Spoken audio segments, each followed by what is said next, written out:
Eleti Maheshwar Reddy BJP కార్యాలయంలో మాట్లాడుతున్నారు. ఇప్పుడు లైవ్ చూద్దాం.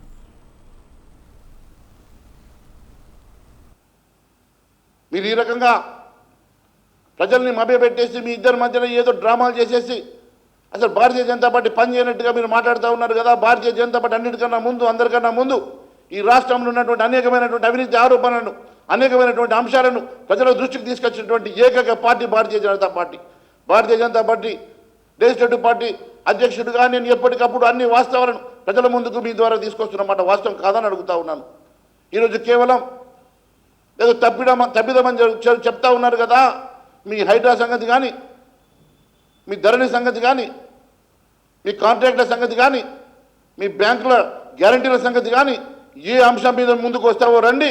నేను రుజువు చేయకుంటే నేను రాజకీయాలను వెంటనే నేను ఎమ్మెల్యేగా రాజీనామా చేయడానికి సిద్ధంగా ఉన్నా, రాజకీయాలను తప్పుకోవడానికి సిద్ధంగా ఉన్నా, దానికి నువ్వు నీ పార్టీ సిద్ధంగా ఉన్నదని అడుగుతా ఉన్నాను. కేవలం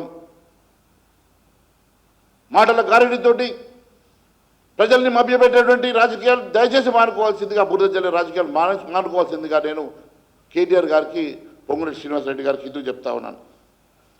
అంతేకాదు, అన్నిటికన్నా ముఖ్యమైనటువంటి అంశం కూడా ఈరోజు మీ అందరికీ నేను తెలియజేస్తా ఉన్నాను.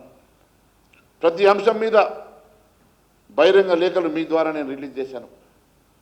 ఆ రోజు హెట్రో విషయంలో కానీ, సివిల్ సప్లై విషయంలో కానీ, ఆర్ఆర్ ట్యాక్స్ విషయంలో కానీ, అమృత్ విషయంలో కానీ, బ్యాంకు విషయంలో కానీ, సుందశాల విషయంలో కానీ, కొడంగల్ హైడ్రా ఏ అంశం వచ్చినా నేను ఎప్పటికప్పుడు బహిరంగ లేఖలు ముఖ్యమంత్రి గారు రాస్తూనే కేంద్రానికి నివేదిక ఇచ్చినమాట నేను ఈరోజు గుర్తు చేస్తూ ఉన్నాను.